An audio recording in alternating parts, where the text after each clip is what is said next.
As usual, we are glad to have you this time on our program, where we have a focus on where we are indeed going as a nation.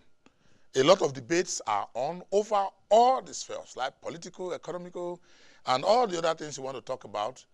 It is clear, as some persons put it yesterday, that Nigeria as it currently constituted is not working. And when that begins to come from politicians who have been in the saddle, you understand what it means. In fact, Olagunsoye Onyola and his colleagues, his friends who teamed up together, gave a clear definition yesterday. The call for restructuring and federalism, some persons have warned us yesterday not to say true federalism, because federalism is federalism. There's nothing like false federalism and true federalism. It is either it is federalism or it is not federalism. But the call for a correct practice of federalism did not just start today. It evolved from a series of agitations arising from the marginalization question. Everyone, according to former Olusegun Obasanjo in Nigeria, cries for marginalization. We also have calls for minority rights, resource control, and the legitimacy of the 1999 Constitution. All have come to question. After many calls from different quarters, leaders and governors on the platform of the ruling All Progressives Congress, APC, on Thursday, June the 29th, 2017, that is last year, held a meeting to deliberate on the matter. At the end of that meeting, which held at the Imo State Governor's Lodge in Asokoro, in the heart of Abuja, a committee was set up to look into the many calls to restructure Nigeria. That committee, led by Kaduna State Governor Nasir El-Rufai, after due deliberations, submitted this recommendation to the leadership of the party on Thursday, January 25th, for further deliberations. The committee recommended that power be evolved to states. It also recommended that 10 items be moved from the exclusive legislative list to the concurrent list. Some of the items include police and prisons, registration of business names, labor, oil field, and geographical survey, amongst others. It gave a nod to state creation and measure, independent candidacy, and rejected local government autonomy. On the program, People, Politics, and Power today, our main focus is issue of state creation and merger, because we have to just really take one item out of it we can really focus on and talk on within the next 1 hour of the program. If the recommendations will fly, it is necessary to question and examine the viability of states to know which among these 36 states and the FCT can either stand on its own or go for a merger with a close-by state.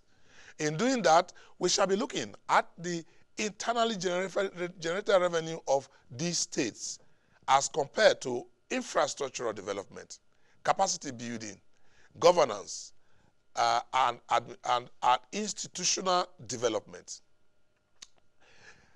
Data that is available in the public domain has it that the 36 states in Nigeria generates 801 billion naira internally generated revenue as against 2.6 trillion naira from the federal government's allocation pause, FAC.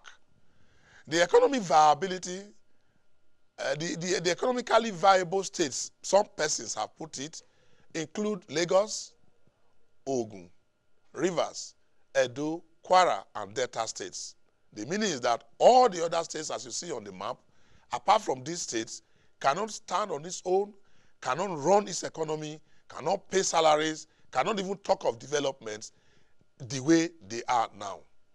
Now, to take a look at this, we need somebody who has development in mind. And I have joining me in the studio to take a look at the issues of the viability of states and development of states across Nigeria as an academic, a professor of development philosophy, Professor Andrew Efemini. Is the former Dean, Students Affairs, University of Port Harcourt. Thank you so much, sir, for joining me on the program. When they say professors, one would expect you to look like the BS I'm carrying, and then you have white hair on your head, but you're young. And well, first of all, thank you so much for joining me on the program. Yeah, let me say that It's a privilege to be here. Thank you so much, sir. And I want to thank everybody who facilitated my making it all the way from Port Harcourt to this place. And I hope we have an excellent discussion. Thank you so much, and we do hope that we can get we'll have all the time to really talk about all the issues, and all the issues we have in mind. Now, the Ruling All Progressives Congress on Wednesday came up with, before we come to the issue, let's ask the questions that we need to lay the foundation for the issues that we have some sound bites about some of them, and then we talk about them. You have been in Nigeria. Yes. And what is good about you being in Nigeria is that you have also been in Nigeria, in the Niger Delta. So you saw the agitations. As young as I've been in journalism. In the last 34 years, I have reported issues of the agitations that is going on in Nigeria. So it has been a long one. Now, where are we in this agitation? Well, first of all, I think that the agitation is national in the sense that you have evidence that the general populace appear to have the belief that Nigeria can be better governed, and therefore we can really focus on development as human development related, as against the crisis of concentrating on projects, which has been the main focus of governments, not just in the Niger Delta, but Nigeria as a whole. And you know, if you focus on projects as the central focus of government, you are going to be leaving people in misery and in poverty. Yeah. And so if you go around the Niger Delta states, you notice that there is a big gap between projects executed and the living condition of people, and the poverty index is increasing. And therefore, people are restless and increasingly become restless at that. And we have no reason, therefore, not to understand why we have militancy, dissatisfaction with the state. But like you introduced the discussion, I'm one of those who think that we must give the restructuring agenda a very serious support. Now you talked about some of those factors that throw up some of the crises in the Niger Delta. Yes. I want us to just take a flight to the northern part of Nigeria. Correct. Now, what are those things that we see on the grounds that are also as a result of a badly structured Nigeria? Yeah, first of all, let me make one point. You try to rail out the resources that are available for states to function in this country. Believe me, and this is where this discussion needs to be taken very seriously. The total resources available for Nigeria to spend, corruption or no corruption, condemns us to being a poor people. We're a poor state. The resources. We are a poor country. We are a poor nation. Poor country. We are poor. Let's face reality. The resources we spend in Nigeria is the resources that service units in a state like US spend. The total resources we spend in Nigeria, which is roughly $35 billion, is the resources that fire service of New York spends. I think you are putting it a very mildly because I have a former very senior colleague of mine who came from the University of Lagos to become the chairman of our editorial board on The Guardian when I was on The Guardian newspapers. Yes. Professor Latujudari. Correct. And he moved from Nigeria after all the frustration to a very small university, Bradley University in the US. Correct. He gave me this account by himself. Yes. Now that university is a small university by every standard. Correct. Bradley University has a mass comm department where he was listed to. He said the budget of mass comm department of Bradley University is bigger than the 3 years total budget of University of Lagos. Meanwhile, this is a department that doesn't buy syringes, they don't buy what do you call it, for scientific, this is a research that is based without a mass comm department. You are very correct to say we are very, very poor. But Yes. how many Nigerians actually know that we are poor? No, you see, that's part of why this program is very important. My training is to focus on this whole struggle for development. And we need to appreciate why we cannot afford to joke with the restructuring agenda that we're battling with. In the north that you mentioned, besides the revenue that comes from the federal government, you know that many of the states cannot raise $1 billion in a month. In fact, I don't need to mention $1 states. billion? That's too. That's even high. That's too ambitious. Yes, I know of a state that is raising 300 million naira in a month. With that, believe me, you will not be in a position Even to run a local government. You are not yet in a position to start talking about development. And that is why you see them, they tie 1 or 2 roads, pay meager salaries, and that is it.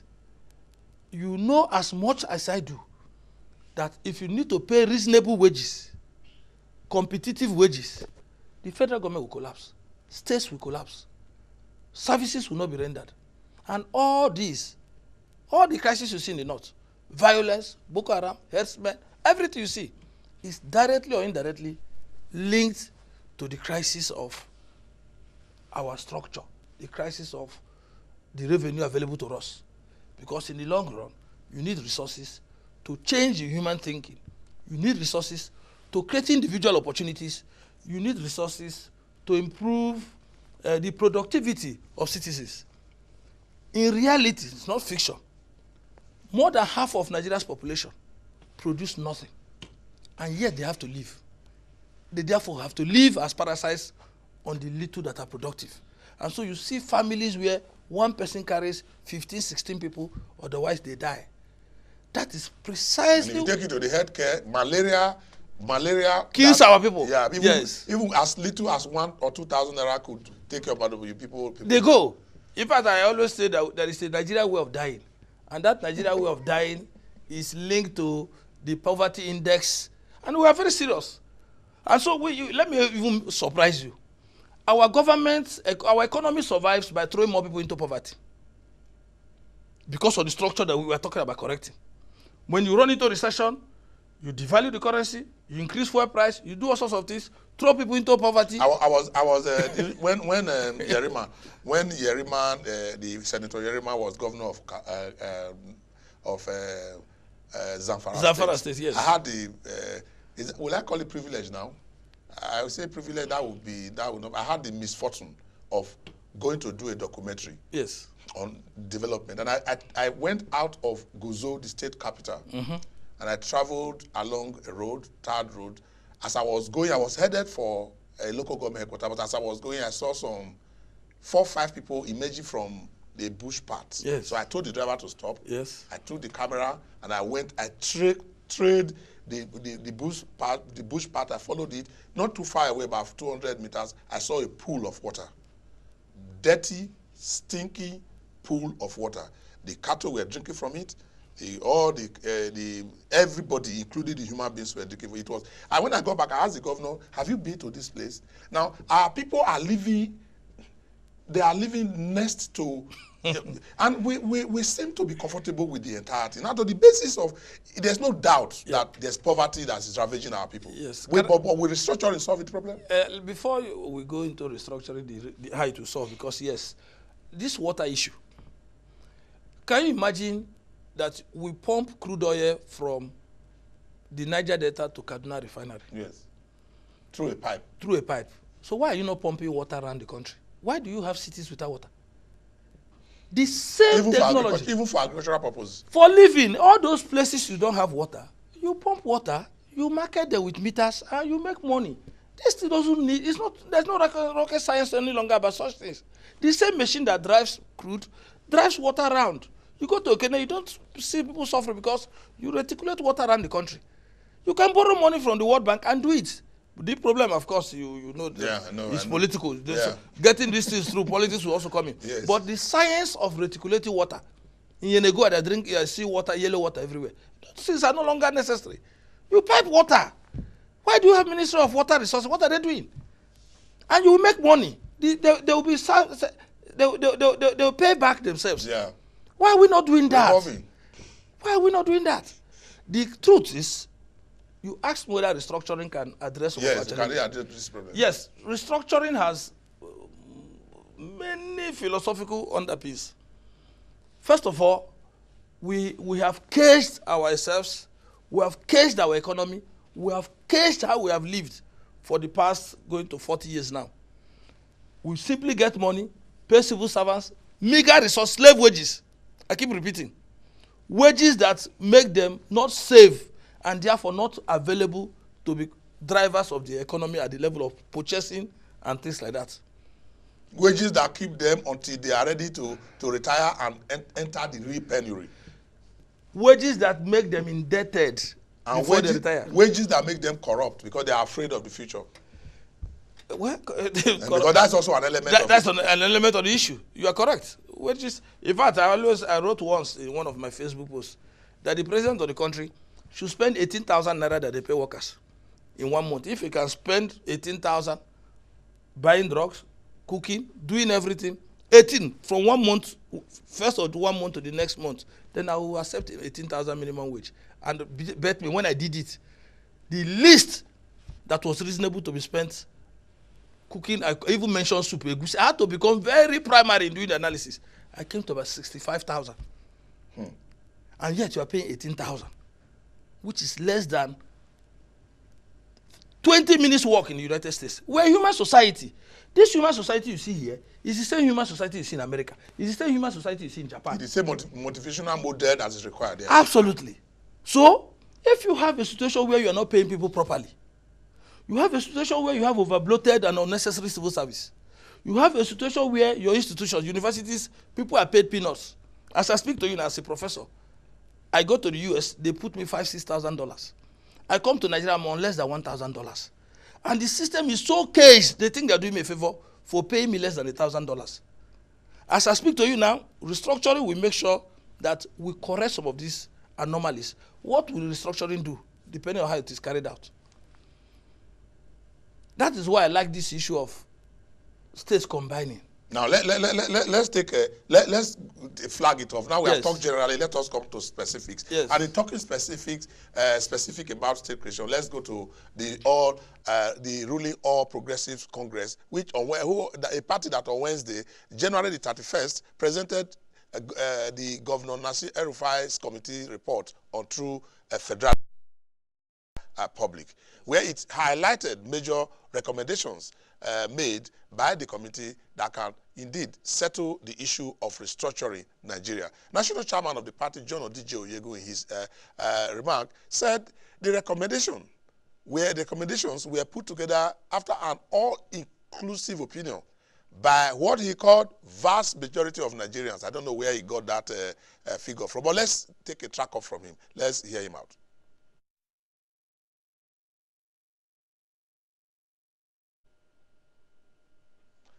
Of course, I guess that we'll look for that. But the much talked about coalition for Nigeria movement on Thursday, January the 31st, disclosed their purpose in a forum put together to brainstorm on moving Nigeria forward.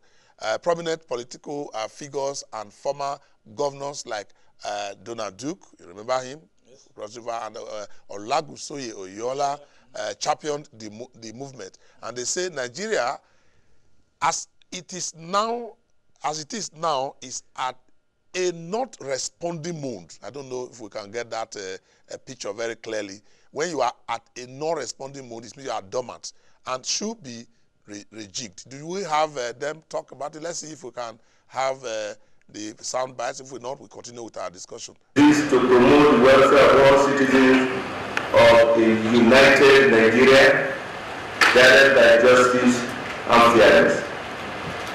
In carrying out this task, we are taking into consideration the various calls for equity in political and social relationships across the various segments of the country. This movement, therefore, has it as its cardinal objective the promotion of equity and equality of opportunity for all our compatriots in order to have a truly just and united Nigeria. What is happening now is I'm sure that a lot of the people up front and some of the people up here will know about Kafka's Metamorphosis, where a man ate so much one night he woke up a beetle. The beetle is beginning to wake up. Nigeria ate too much, became a beetle, not moving anywhere. And now we're waking up. I saw up there, I saw a lot of young ladies with hijabs on. That has not been seen in the nearest Nigeria. That's coming up. Even though one of the problems we have in Nigeria today is security. Now, we need to be able to focus on that. His Excellency Prince Oyinlola was saying that the youth will be leading us along. No, we're going to work together. It's a synergy whereby we have seen a few more moons than you. Obviously, our generation was also cheated because we were told each time we were too young to rule until we became old men. Now, we don't want that to happen to you all. We want to be able to pave the way, be a bridge to build the Nigeria of our dreams. That dream we want to see in our lifetimes also. Today, our population is 196 million. It's going to be 206 million in 2 years. Our budget is 23 billion. Forget the story about having the largest economy in Africa. That's just a function of numbers. There's so many people in Nigeria, so even if they were doing nothing, we will still be the largest economy. However, in terms of productivity, we are nowhere. And if 39, 40 years ago, we were spending, our federal budget was 25 billion, and today it is 23 billion, and our population is more than doubled. Our landmass is not expanded. Then it graphically explains where we are and what we have to do. We need to get together and work as a collective to change our nation.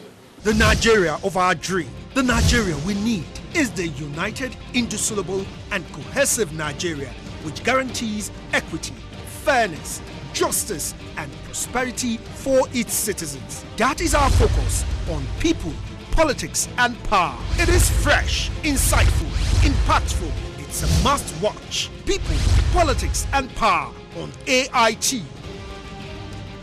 Join us to build bridges of unity. Thank you so much for remaining with us on Africa Independent Television. We are still talking about Nigeria on people, politics, and power.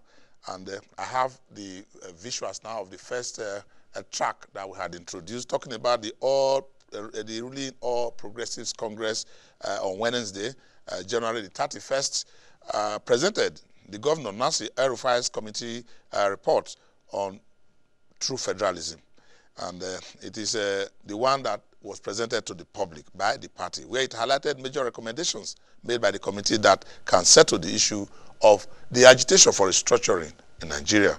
The national chairman of the party, John Odije Oyegun, in his remarks said the committee's recommendations were put together after an all-inclusive opinion by vast majority of Nigerians. Let's take a listen.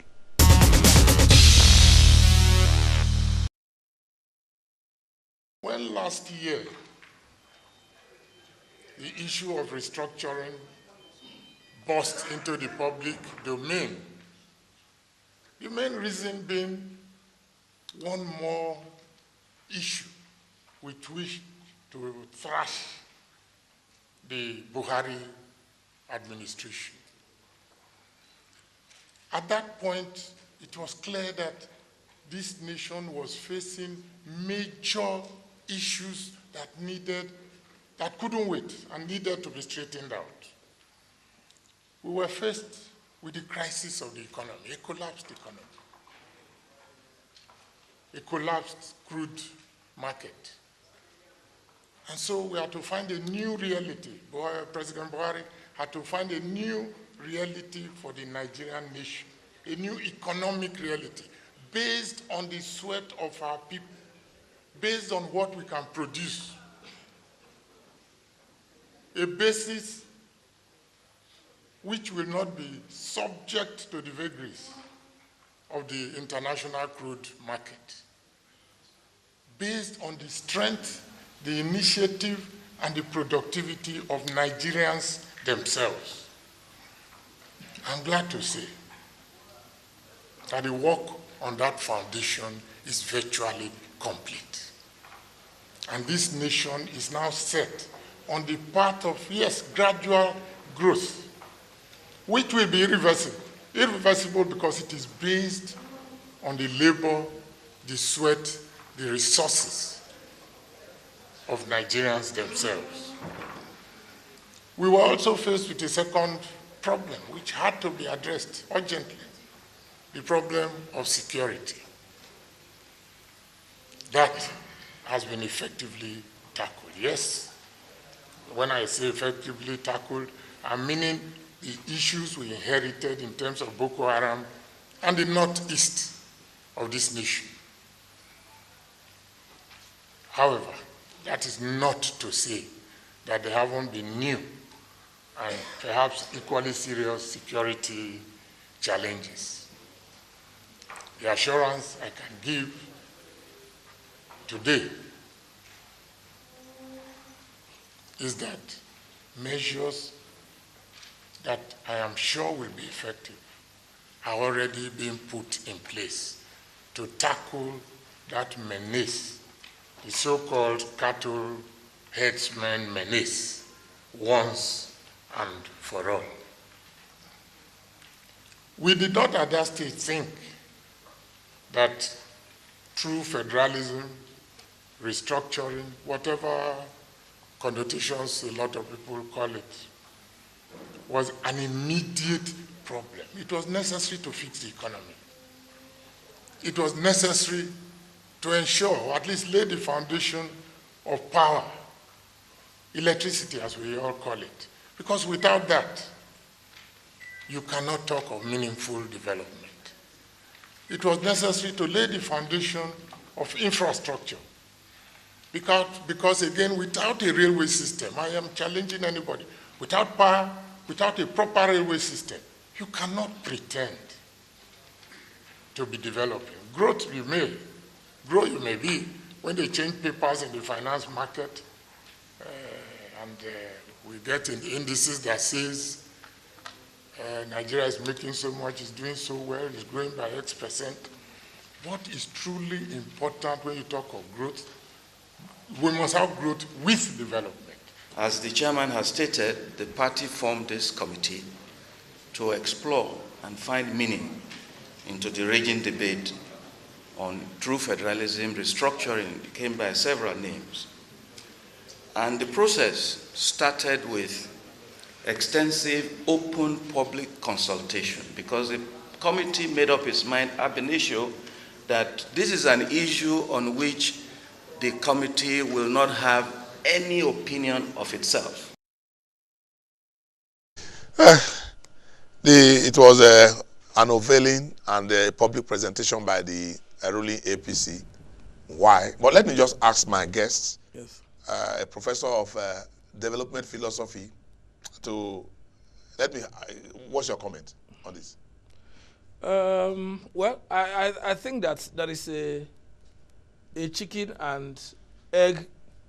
Which one comes first? Which one comes first? The issue of we need to fix the economy, we need to do all that, and therefore that is why we have not faced through federalism. It appears to me to be a challenge that we need to understand.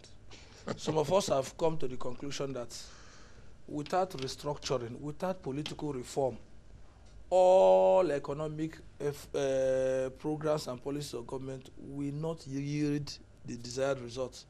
And it's not just because we are saying so. Now let me try to Yes. understand this so that our people can follow us. Yes. What you are saying is that if you are looking at providing electricity, water, good hospitals, good roads, there can be a flow from solving the restructuring question first. Yes, if you don't, that's what I'm saying. If you don't fix politics, and restructure is part of fixing politics, it is coming up with a people's constitution is part of restructuring. Coming up with a constitution that respects basic rights of all the citizens, and then that conveys to the international community the impression that a genuine country has emerged, is the precondition for moving on. But you don't really need anybody to quickly tell you now that you are very correct, because DJ Oyegun, the chairman of the APC, understands why the power has not been fixed, why the roads are still bad, yes, why the hospitals are not working. But the APC government started to solve those problems, whereas the major impetus that those solutions will come from, the kind of steps that should be taken, restructuring Nigeria, was left behind. But is it not good that actually they are coming back to it? In fact, believe me, I am one of those working assiduously, encouraging people to show commitment to the restructuring agenda of the federal government. The reason I believe that this restructuring should be given the full support, you know, there are a lot of skeptics who believe that, oh, it can't work. It is, as long as Nigeria is concerned, it cannot be restructured in 2018, and therefore the timing. It is political propaganda. No, it's not true. I support it because I know that restructuring is a national consensus. Can we look at the time?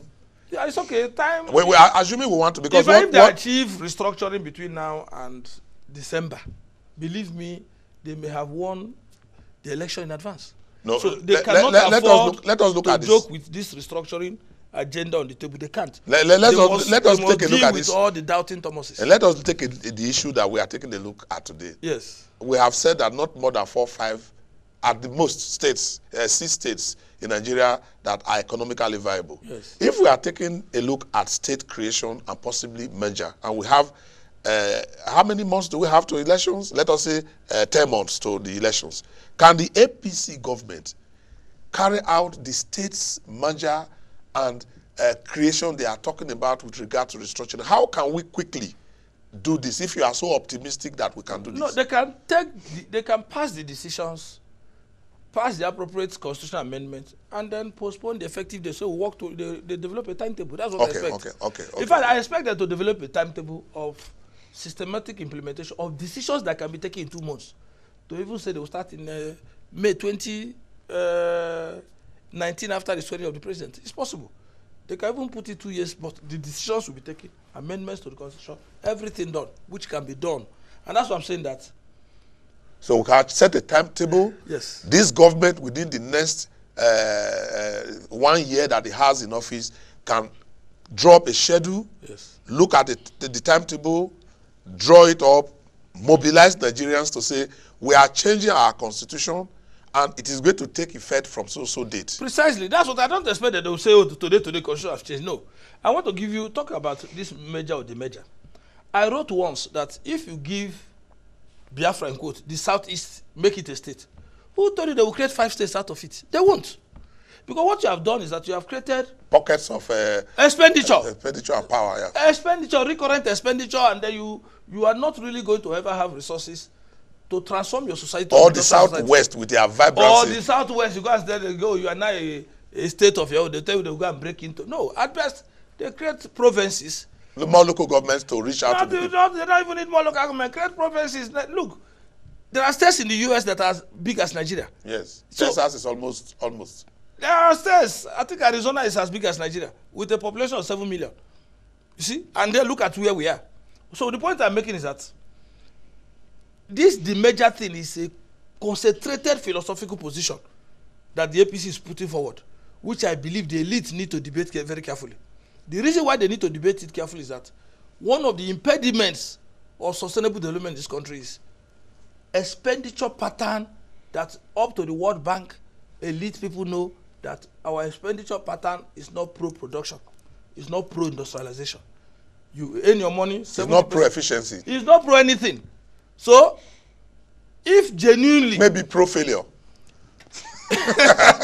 You see, so if genuinely we really want to be a viable country, this issue of regions the south region, whatever zones, becoming the main The political definition of states. And then they now, if you like, all the heads of these zones, if you like, call them premier. And you create within a zone maybe 6 provinces, no more local government. Because as far as I'm concerned, local governments are a waste. And in an internet age, you don't need that. Luckily for us, state police is being created. So you have a lot of places to move manpower into the police. If you are below certain age, go to the police. In that way, you can now see that you can carefully manage the civil service character and number into where they will be useful to society. Because security is one of the major challenges. It's like River State, where I belong to, where I come from. The level of unemployment in River State, in fact, they've made us the worst in misery index in the country. Why? The resources are not filtering to the grassroots. Many of the rural communities in River State are not economically viable. And these are the issues that restructure is talking about. You have a governor who is called Mr. Project, building roads, but go to the rural communities. Massive unemployment, misery of the people, acknowledged now by statistics. So when you focus on restructuring, you are precisely saying that you now want the best form that you can organize your society, and then marginalization will be a thing of the past. No envy. People become self-committed. Remember that same report talks about citizenship right. Yes. That right is usually in a constitution. The details become a function of legal battles, legislation, over years. When America put up the Citizen Bill of Rights, blacks were still suffering discrimination. Yeah. But they put that as a necessary ideal. So citizenship rights, is an ideal. You don't need to go. Constitutions don't contain so many of the things you see in Nigeria. Specifics here. Nigerian constitution is too bulky. In fact, constitution is a simple document of ideas. But our own is almost a charter of how to live 1 minute to the other, 1 minute to the other, what you cannot do, what you can do, Sharia, this, that. Things that shouldn't be in the constitution in the constitution. Because our people have not come to terms with what a constitution is. And in fact, provisions of the constitution is part of the reason why we have instability in this country. So I'm just hoping that this opportunity of this reform will give us opportunity to have clean bill.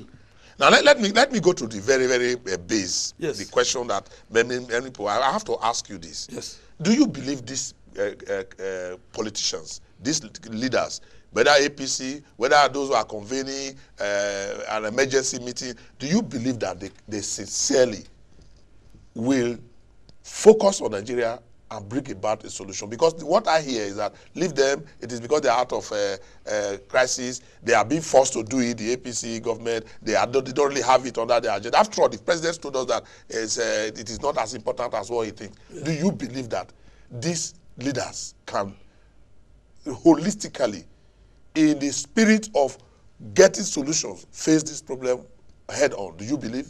First of all, I want to say that I have sympathy for the APC and its commitment to restructuring. On Facebook, people know that I'm 100%, in fact 200% pushing it, because anywhere restructuring will come into this country, like I jokingly said, if the devil wants to give it to me, I will take it. Because if you don't do it, we will not start. So whether they like it or not, I believe that when you have a government, there are times you take a position. The pressure from the ordinary people, the pressure from the constituent parts will become an imperative at a point. Is that what is happening to the government? To all of us. This thing is not just about APC, it's all of us. If you don't support the restructuring today, you are postponing our doomsday. Because in the long run, what do you think government will achieve with this? Look at the universities. As I speak to you today, university students are not able to pay fees.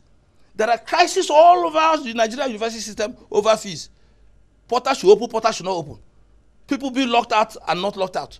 All these are linked to restructuring or no restructuring. And then the role of government in the affairs of human beings and citizens. So we don't really have a choice? We have no choice. Any person who says we have a choice wants us to postpone our doomsday. So that is why I like what the governor of Bayelsa said, that the PDP and the APC, all the parties, they must form a committee to drive this thing to a logical conclusion.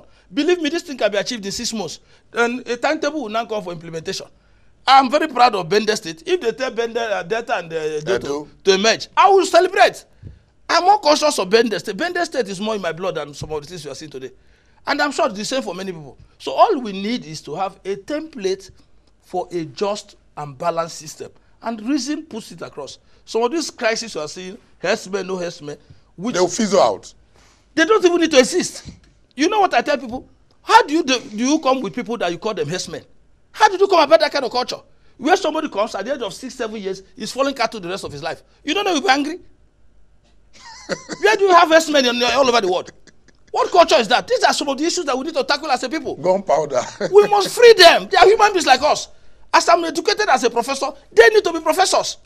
And to do that, what is the solution? Education. Education. And then you do modern ranching. In modern ranching, you can build 28-story building for cattle. They move around. Educated people will manage them. We must free those people who are calling cattlemen, ranchmen, herdsmen. It pains me. It pains me. How do somebody move from cattle from Abuja now to Port Harcourt? For what? These are the issues that we need to deal with in federalism. Those cultural things that are backward we ascribe to our people.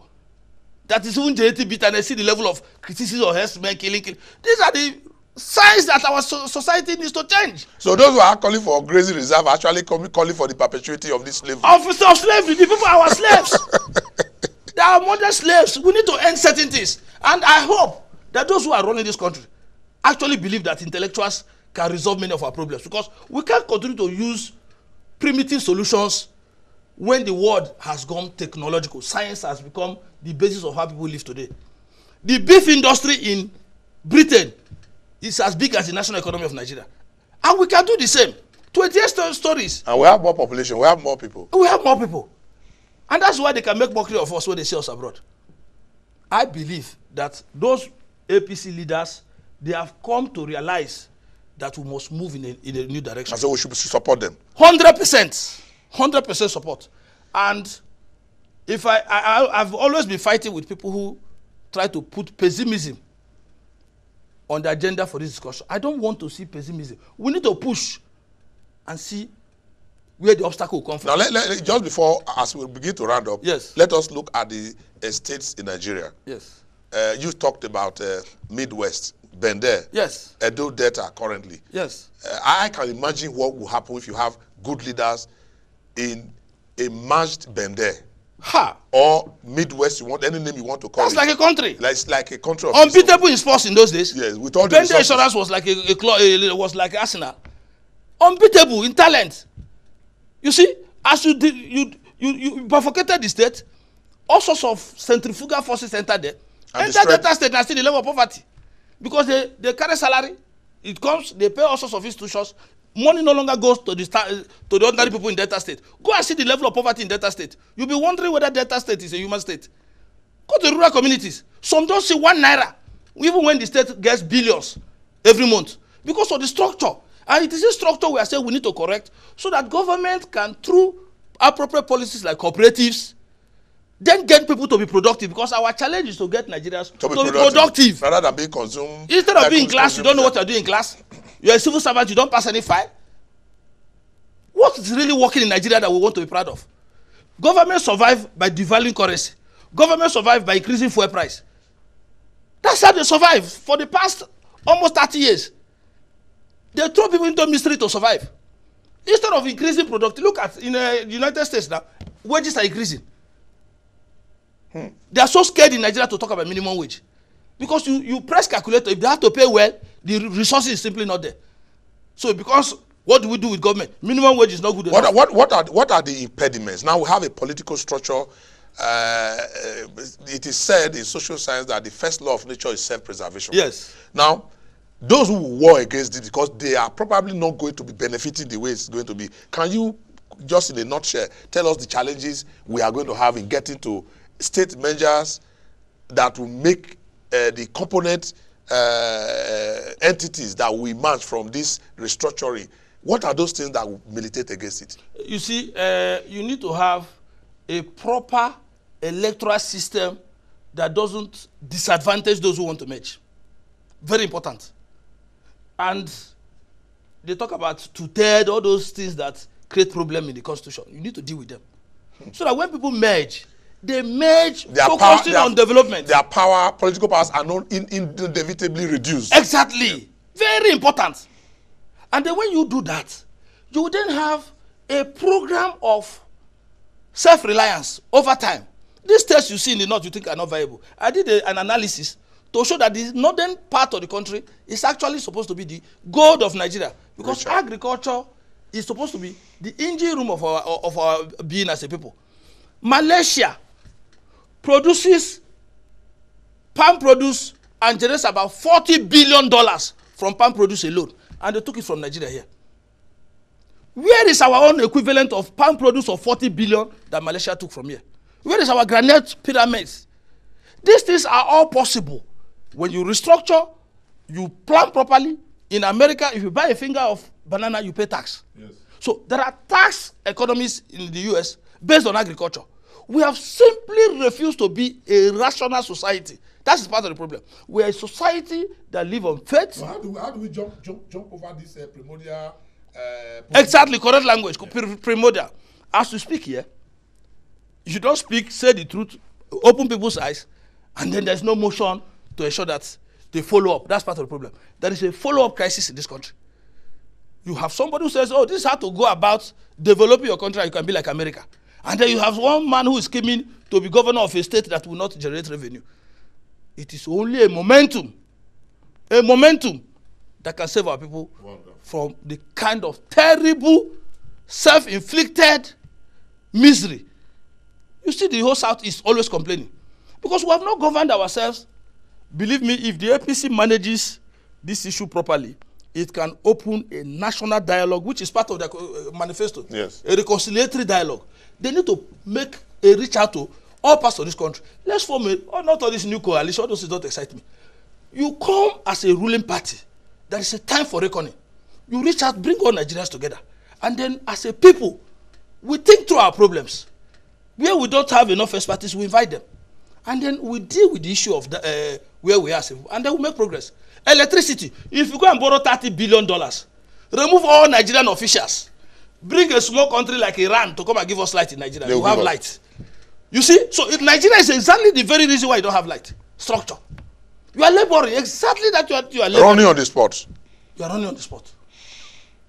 How can you have the possibility of being a black race pride and you are stalling development in Africa? Nigeria is the reason why Africa is underdeveloped.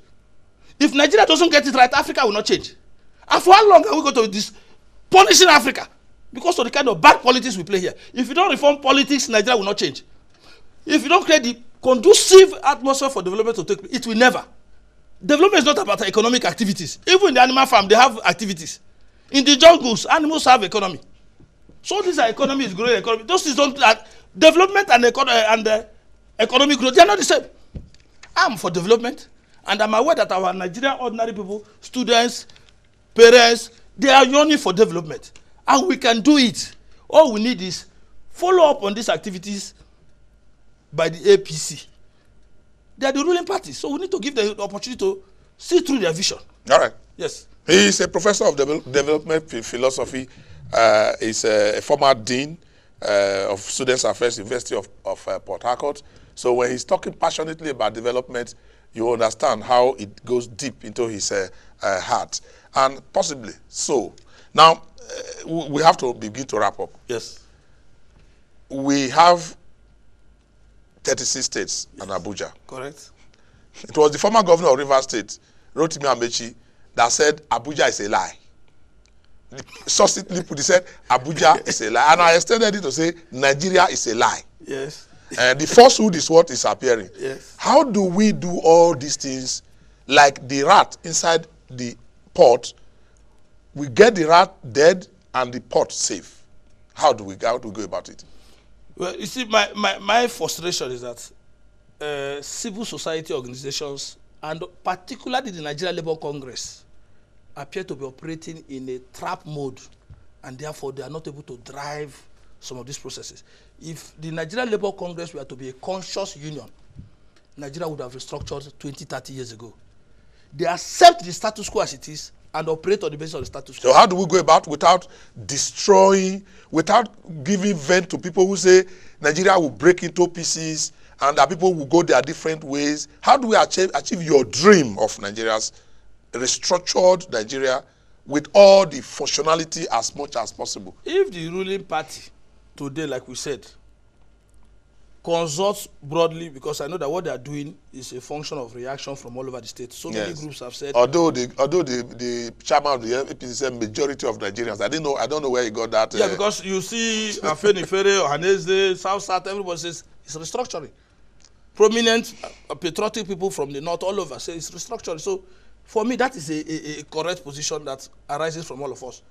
The southeast, like I said, they feel marginalized. But those things can easily be dealt with. How do we do it without? How do we do it without destroying? Yes, how you do it in my own. It should have remaining one. Yes, it should have been confidential. But those quarrels about bias in appointment and that, draw up a list of possible assignment of office. I'm talking about the ruling party, for example. Yes. And then they will see how it will be corrected in 2019, because nobody wants to open the chest for you to shoot. Yeah. So you do that, say, okay, these issues will be corrected. This is what you are going to get. This is what you are going to get. When you do that, people see their stake, see what they are voting for. It becomes a public document. Not when after election, you bring your brother, bring your auntie, bring your that and that, which is human. And then you scatter the whole political arrangement. Can we restructure Nigeria without Nigeria breaking up? Of course, how do we do it? Oh, now who is going to break Nigeria? Nigeria is not breaking up. You know, I always tell people. But there are fears that if you... Let me tell you, Nigeria cannot break up. Before you break up this country, remember that United Nations will have to recognize those countries. Yes. And I can bet you here now, quote me, Britain can never vote in favor of a broken Nigeria. And if Britain exercises its veto against breakup, you will be 100 years like Sahara Republic and fighting, and you will not be a country. So the best bet is to restructure Nigeria through a proper federation. It's our best bet. Any other thing is anarchy for you, anarchy for me, doomsday for all of us. Collectively, we ruin our future. So all challenges we have can be managed under cultural autonomy and federalism. All crises you have. Mention anywhere, I'll tell you have. So what you would recommend, if I get you correctly, is for the ruling government, as it were, yes, the APC, to broaden this discussion. Absolutely. And get everybody sucked into it. They have the power. They are in power. Bring the people in. You people are angry. Okay, come, let's talk about everything. Discussion, negotiation is the solution to everything. Another conference? No. Negotiation. You talk to people. What you are already having a paper. Like the governor of Bayelsa said, throw up a committee to see through this. And in that committee you are drawing up, bring everybody into it. Don't discriminate. No need for overbearing. Restructuring is better for the North. Believe me, I've done a paper on it. We don't have time for that, but restructuring is better for the North than the South. Believe me. Because they will feed all of us. Not just with the agriculture. They feed West Africa. They feed West Africa. They become proud people. They have their dignity to protect. As it is now, they are hated. There is all sorts of attitude towards them because of acrimony here and there. Not necessary. You have to develop a free mind and you solve your problem as a country, and Nigeria will be better off. In fact, once we improve Nigeria, Benin Republic will feel us. Ghana will feel us. United Nations will now know that Nigeria has become a country. Investors will flow into this country the way it has never happened since 1914.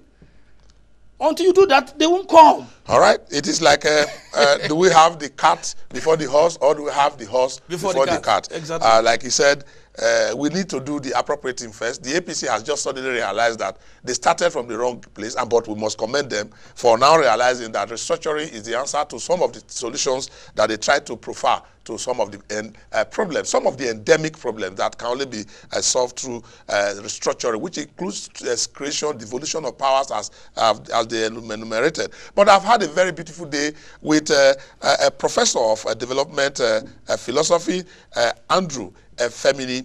He's a former Dean of Students Affairs of the University of Port Harcourt. And of course, his show here, including the passionate approach to the issue, shows that we have many people in Nigeria who can indeed be consulted, who can be put together to say, how do we go forward? If we don't have them here, let us invite them from abroad. So many Nigerians are out there just waiting to be invited to come and help solve the problem of Nigeria. I must thank you for joining me on the program, sir, in examining some of this. Thank you so much for coming on the program. Yes, my pleasure. A very big good luck to the All Progressive Congress, because they have so much at stake now.